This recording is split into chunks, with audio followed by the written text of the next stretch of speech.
I am Sonali from Sanskar City College of Education, and the subject which is going to deal here is curriculum and knowledge from the B.Ed semester 2nd. So, let's first know that what is curriculum.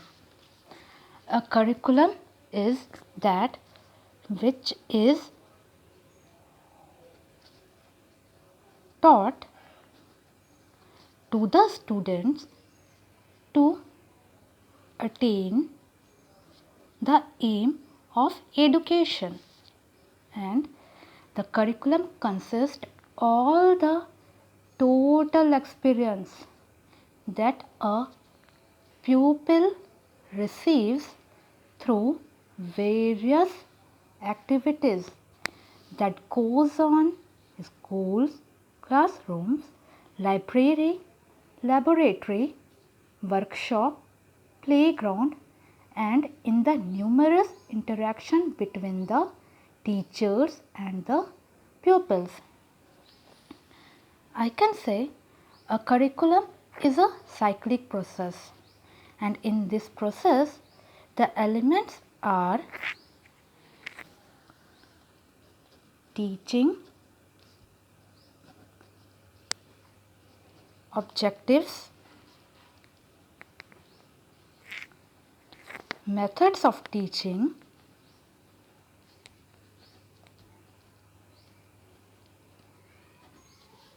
then examination system,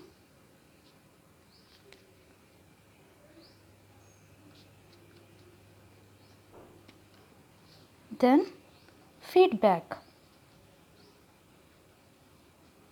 which again goes to the teaching objectives, and this cyclic process goes on. To make it more clear, let's understand the meaning of curriculum. A curriculum is derived from a Latin word courier, which means to run or a race course. Thus, curriculum means a cause to be run for reaching a certain educational goal. Now, in the word of curriculum, we can understand the curriculum. Let's see how he explained. A curriculum is a tool in the hand of the artist, which is the teacher here, to mold his material, and the material is the pupil according to his ideals, which are aims and objectives. In his studio, which is the school. So, the curriculum is a tool in the hands of the artist, the teacher, to mold his material, the pupil, according to his ideals, aims and objectives in his studio, which is the school.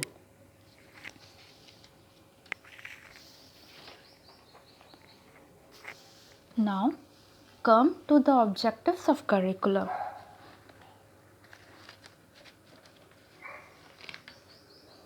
The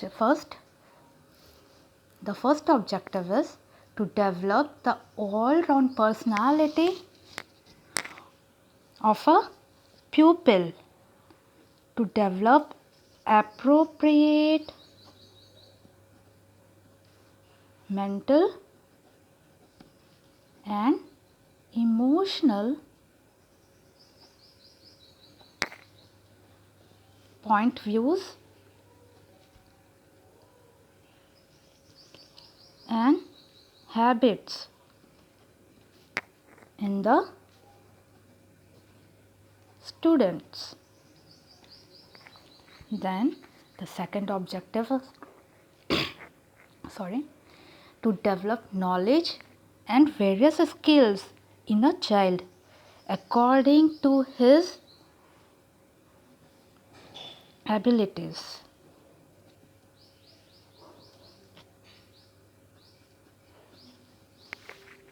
Then the another objective is to lay foundation for rich, useful and moral life, so that a child may contribute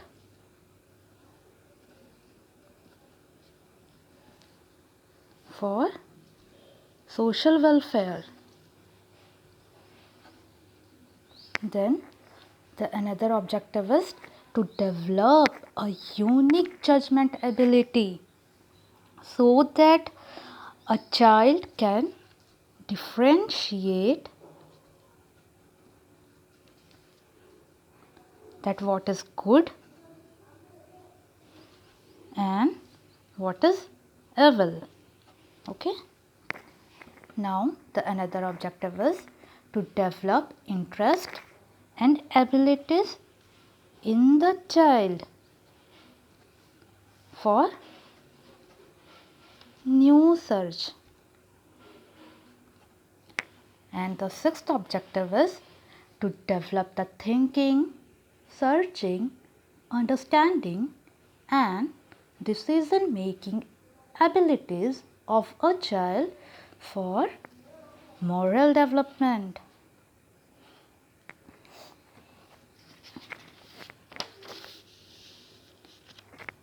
Now the other objective is to develop appropriate social and economic relations, so that a child may lead life in family, in schools and in society. Then the other objective is to develop the scientific attitude, so that a child creates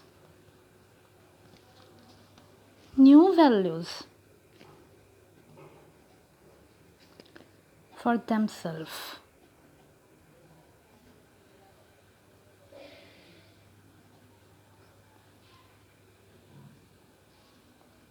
So these are the objectives. Now come to the principle of curriculum construction. So for the construction of curriculum, certain principles are required, which are as follows. The first principle is the principle of utility. So while constructing a curriculum, we should include those subjects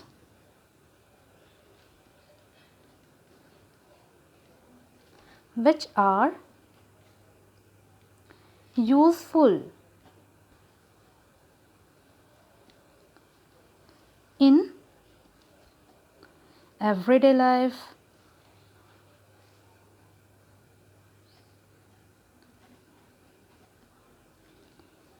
in the study of other subject,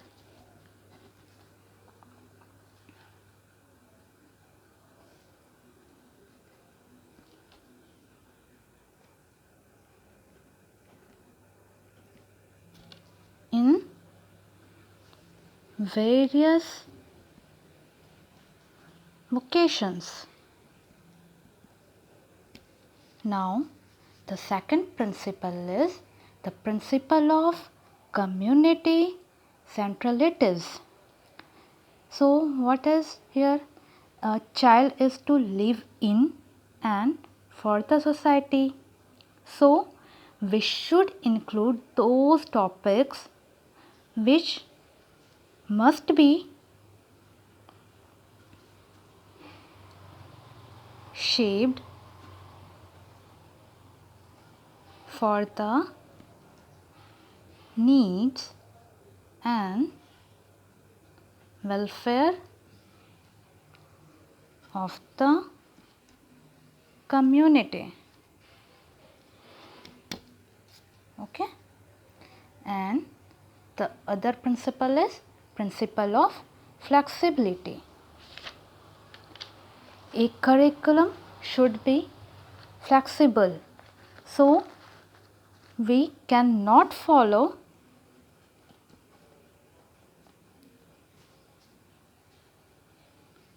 a rigid curriculum for all the time. So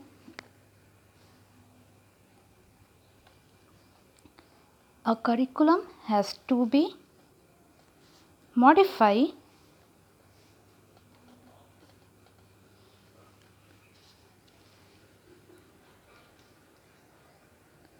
and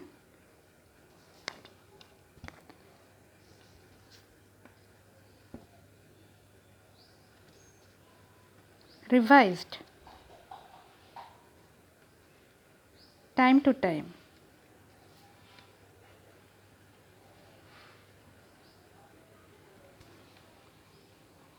As per need and demand of a student and society.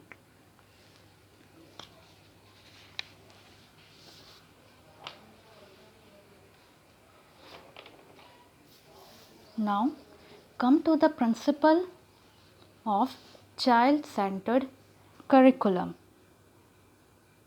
Okay. We should remember that the curriculum is for the child and not the child for curriculum. So, child's interest,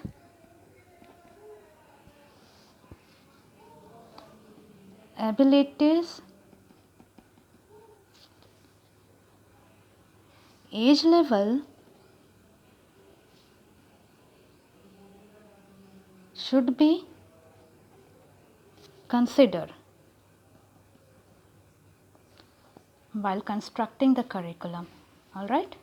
Now, the principle of activity centered curriculum. This type of principle complete emphasis on the activities of the pupil. So, pupil can learn by doing and gain the experiences. And the sixth principle is principle of correlation.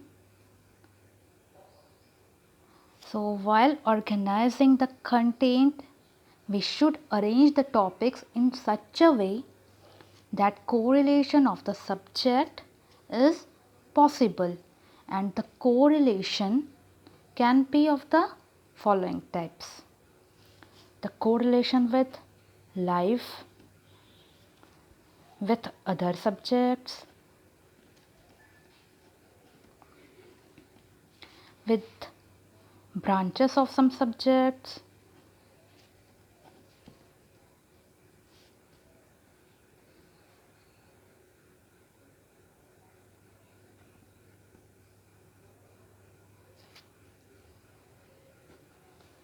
with the topic of some branches,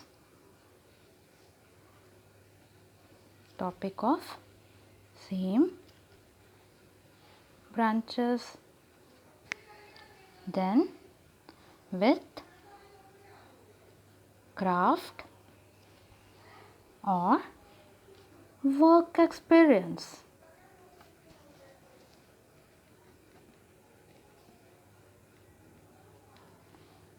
Alright.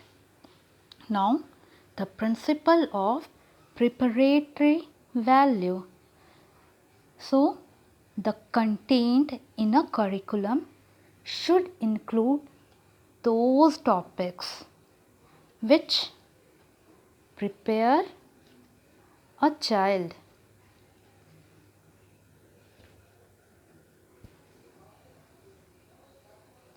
for the life and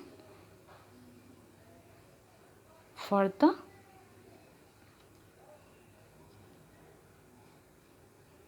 education.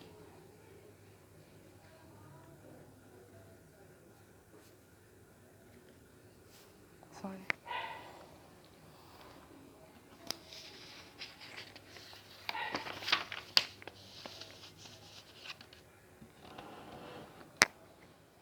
Now come to the basis of curriculum construction.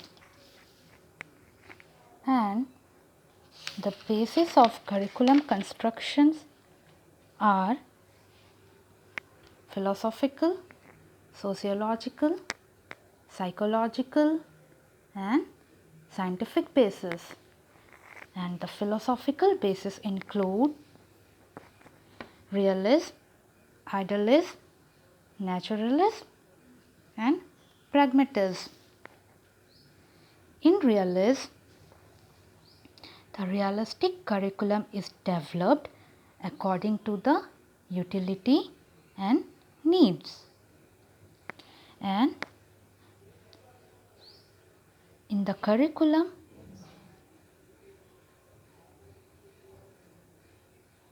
knowledge can be obtained in real situation of life.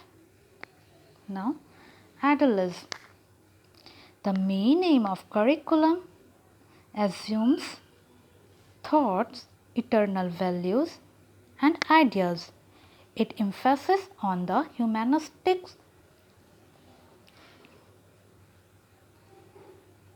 subjects. For example, like literature, art, music and many more. Now come to the naturalism. Here, free development of individuality of child is one of the major aim of education, which provide unlimited liberty for self-expression of a student. Now, pragmatism. In pragmatic curriculum, the utility of a subject is based. So, we can say that it is based on the subject of utility, which is done according to the interest of the child.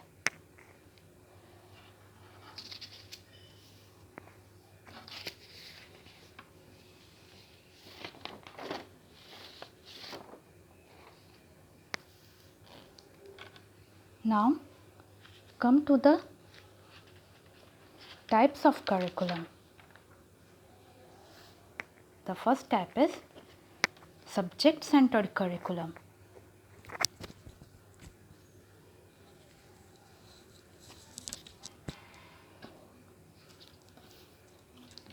In subject-centered curriculum, the complete emphasis and importance is given to the subject matter and bookish knowledge. It is also called the book-centered curriculum. Okay. Now, the activity-centered curriculum. In activity-centered curriculum, various activities are emphasized in a specific manner, which promotes the development of a student to the fullest extent as possible. Now, the third one is experience-centered curriculum. Here, experiences are regarded as more important for the development of child, and it is psychological in nature because it takes into consideration the needs, abilities, interest, attitudes and capabilities of the child, and it is flexible and progressive in nature. Now, the fourth type is craft-centered curriculum. Here, the curriculum emphasis on the training of various crafts like spinning, weaving, woodwork, leatherwork and many more. Now, the child-centered curriculum. Here, in child-centered curriculum, greater importance is given to the child, and the construction of curriculum is done according to the physical as well as mental level of the child. Kindergarten, Montessori, project and heuristic methods are some examples of this type of curriculum.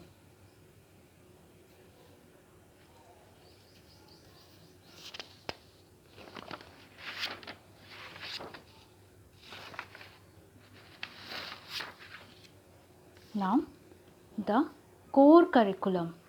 Okay.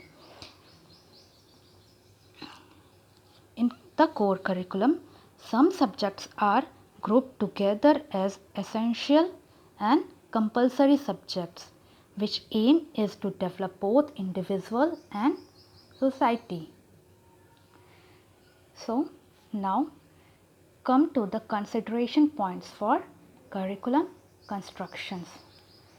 So, before constructing any curriculum, we should consider certain points. The first one is, while constructing the curriculum, due importance should be given to the aims and objectives of the teaching. Then, cognitive, affective and psychomotor domain must be considered while determining the objectives. Now, while constructing the curriculum, it should consist of variety of physical and intellectual activities. And in any curriculum, content should be organized in logical and psychological order due to the individual differences.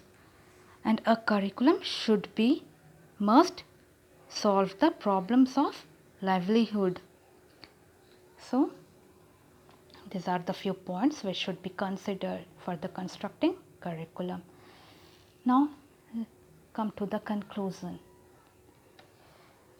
A curriculum is what has to be taught and how it should be taught, which consists of content, teaching methods and purpose. A curriculum helps to develop a child mentally, physically, socially, emotionally, spiritually and morally, so that a person can survive and lead a successful life in the society. That's it.